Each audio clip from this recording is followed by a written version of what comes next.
This is one of the most beautiful games I've ever had the pleasure to play.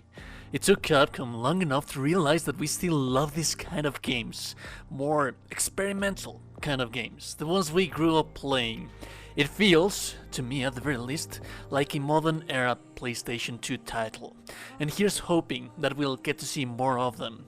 In a world that the leading media is anchored by open worlds, Souls-likes, shooters, battle royales, the gaming industry seems to have forgotten that Monster Hunter, for example, to name an example, was once this kind of experimental and different game.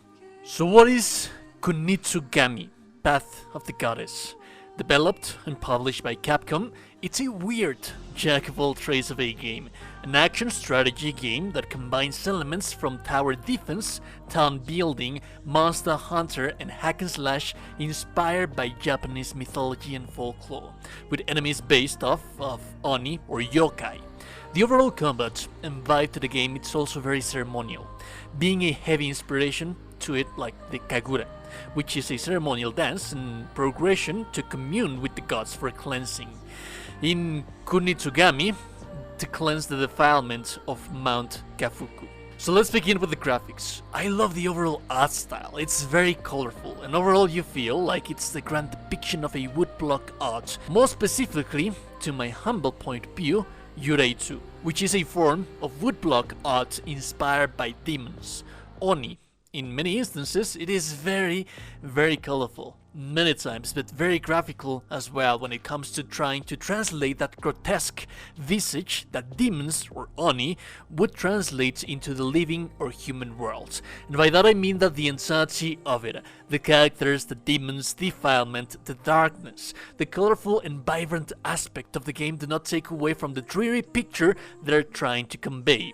On a technical side, it is built on the re-engine, and at times you will have the blurry kind of scenarios, low textures and such, that will most likely you'll hardly notice because of the camera angle. Overall, I'd say that if I had to compare this thing to something, I would say that it looks much like a much enhanced version of Monster Hunter Rise.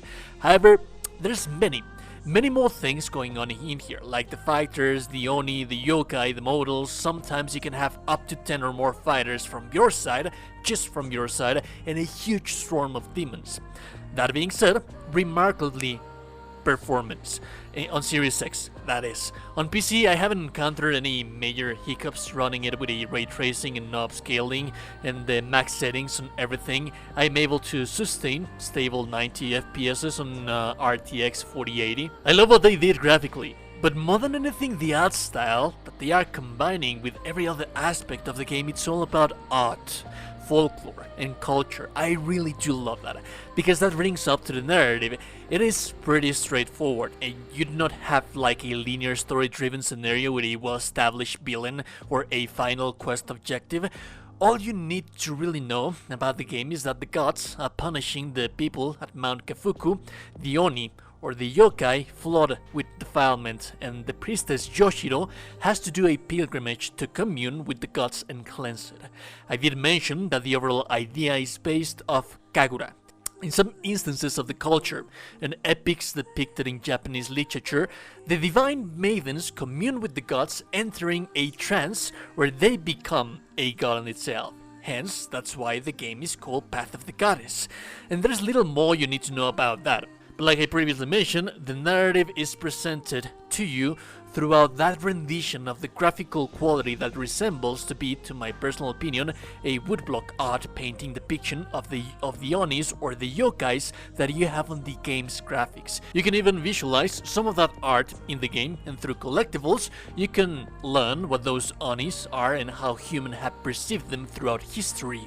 Some of them you would even recognize them if you played Nioh, because they're the same from Japanese culture, and Nioh's Onis or yokai, they have the same inspiration. Throughout those collectibles, you can also learn about the people that lived in the mountains and what was their role in society, not only the villagers but animals as well.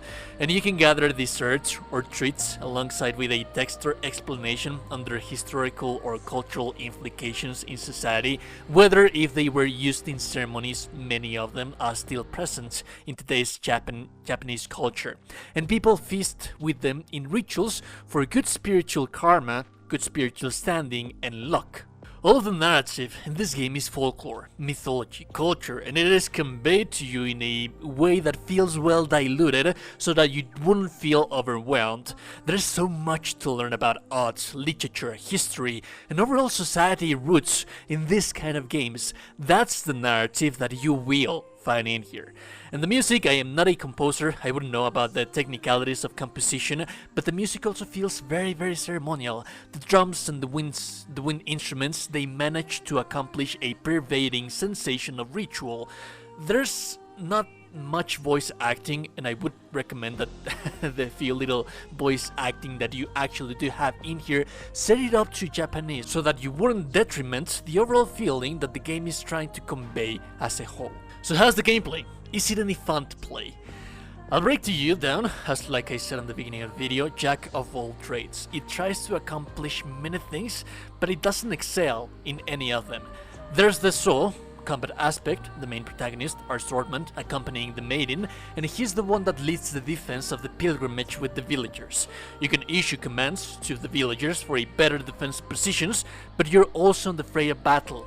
In a very responsive hack-and-slash combat system that's complemented by combos and tools that you can later upgrade with materials you gather in the missions and town building aspect of the game. You do get to build like different towns and different places that are going to yield you rewards that you can later then use to upgrade the main character and the villagers that can also be upgraded as well. As you unlock them, you can improve them on a similar way you do with Saw, enhancing their combat effectiveness and allowing you to tackle even more difficult maps.